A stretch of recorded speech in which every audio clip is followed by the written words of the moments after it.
দুই নাম্বার আমার নবী ডেকে বলেন, ও পৃথিবীর মানুষেরা, তোমরা যদি জিনার মধ্যে ব্যস্ত থাকো, তোমরা যদি এই পরকীয়া নামক এই কামের মধ্যে যদি ব্যস্ত থাকো, মনে রাখো কিয়ামতের দিন আমার আল্লাহ লক্ষ লক্ষ কোটি কোটি মানুষের সম্মুখে বলবে, রে ও বান্দা, ওই জিনাকার তুমি দুনিয়ার মধ্যে গুনার কাজ করেছিলা, এই যে আমার আমলনামা, তোমার আমলনামা তুমি তোমার হাতে আমি ধরে দিলাম, তুমি নিজের আমলনামাটা মানুষের সম্মুখে করো।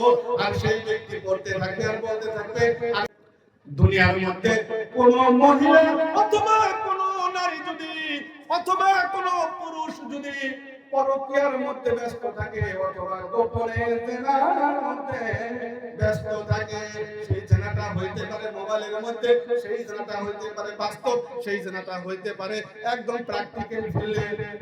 কথা বোঝা গেছে? আপনি স্পিডে বলেছেন।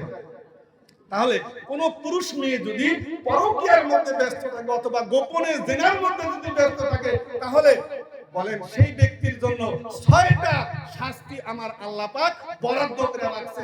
একবার বলেন নাউযুবিল্লাহ। সেই 6টা কারণ আমি 2 মিনিটের মধ্যে বলে আমি শেষ করে দিব। এক নাম্বার হলো 6টা গুনাহ থাকে দুনিয়ার মধ্যে, 3টা শাস্তি তার দুনিয়ার মধ্যে দেওয়া হবে, আর 3টা শাস্তি তার জন্য আখিরাতের মধ্যে আমার আল্লাহ বরাদ্দ করে রেখে দিয়েছে। মাউজিরা আপনারা খুব ভালো করে শুনবেন, দুনিয়ার মধ্যে যে 3টা শাস্তি আমার আল্লাহ বরাদ্দ করেছে, কোন মামুন যদি, কোন বাবা যদি, কোন যুবক ছেলে যদি পরকীয়া অথবা জিনার মধ্যে ব্যস্ত থাকে, সর্বপ্রথম শাস্তি হলো ওই বাবাজি অথবা ওই মাটির মুখের চেহারার উজ্জ্বলতা আমার আল্লাহ কেড়ে নিয়ে যায়। ধরে বলেন নাউযুবিল্লাহ। যত মুখে আপনি ক্রিম মাখান, যতই আপনি ক্রিম মাখান, যতই আপনি ফেরালাভলি মাখান, যতই আপনি বড় বড় দামি দামি ক্রিম মাখান, কিন্তু আপনার মুখের মধ্যে যে উজ্জ্বল একটা ভাব সেটা কখনোই থাকবে না। এক নাম্বার তার মুখের থেকে আমার আল্লাহ উজ্জ্বলতা কেড়ে নেবেন।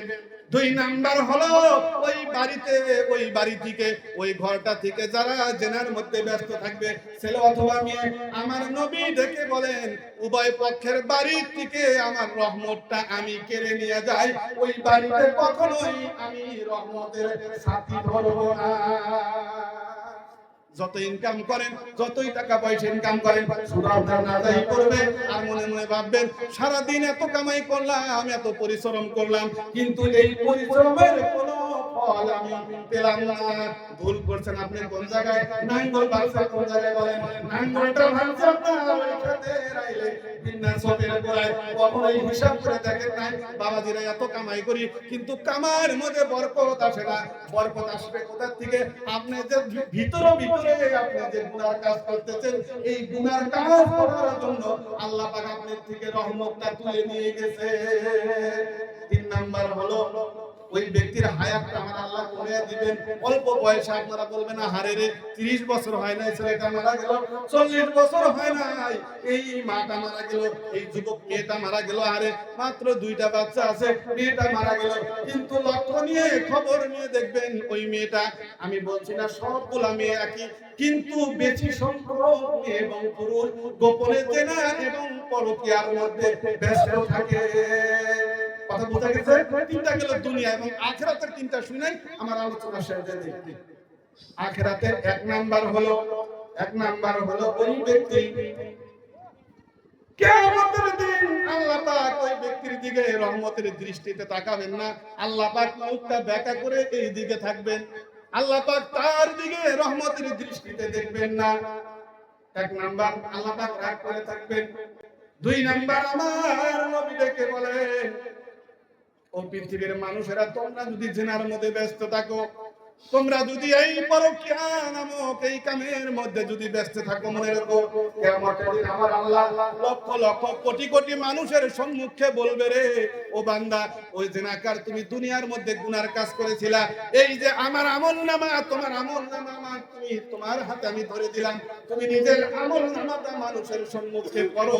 আর সেই ব্যক্তি করতে থাকবে আর বলতে থাকবে, আর সেই ব্যক্তি বলবে মালি হাযাল কিতাব, আরে এটা কেমন আমল নামা, এই আমল নামার মধ্যে আমার তো সব কিছুই লেখা আছে। আর বলতে থাকবে, আর সেই ব্যক্তি বলতে থাকবে যে লা ইউবাদিরু সাগীরাতা ওয়ালা কাবীরা, সেই কিতাবের মধ্যে বড় গুনাহ তো আমার আল্লাহ লিখছে, ছোট্ট আমি একদিন টুনটুনির মাওরে একটা ছোট্ট করে মিস কল দিয়েছিলাম, সেই মিস কলটাও আমার আল্লাহ সেই রেজিস্টারের মধ্যে লিখে রাখবেন।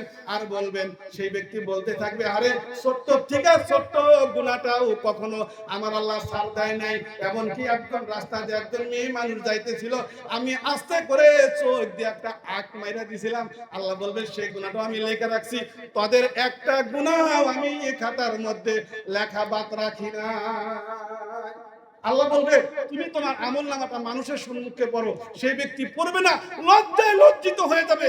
আল্লাহ পাক তাকে ফেরেশতাদেরকে বলবে, নিয়ে যা, একে নিয়ে যা, একবারে নিয়ে যা জাহান্নামের ডান দিকে একটা জায়গা আছে, সেখানে তুই ফেলে দে। একবার জোরে বলে আউযুবিল্লাহ।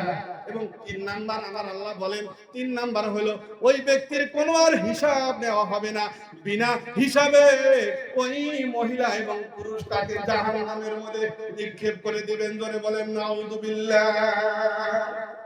আমার মায়েরা, আমার বাবাজিরা, আমার পর্দার আড়ালে বসে থাকা মা ও বোনেরা, আপনাদেরকে অনুরোধ করি, আপনারা আল্লাহওয়ালা হন। আপনাদের ঘর থেকে শাহ ওলিউল্লাহ মুহাদ্দিস দেহলভী জন্ম নিবে, আপনাদের ঘর থেকে আব্দুল কাদের জিলানী জন্ম নিবে, আপনাদের ঘর থেকে খাজা মঈনুদ্দিন চিশতি জন্ম নিবে, আপনাদের মায়ের থেকে বড় বড় আল্লাহর ওলিরা জন্ম নিছে। ঠিক না ঠিক বলে?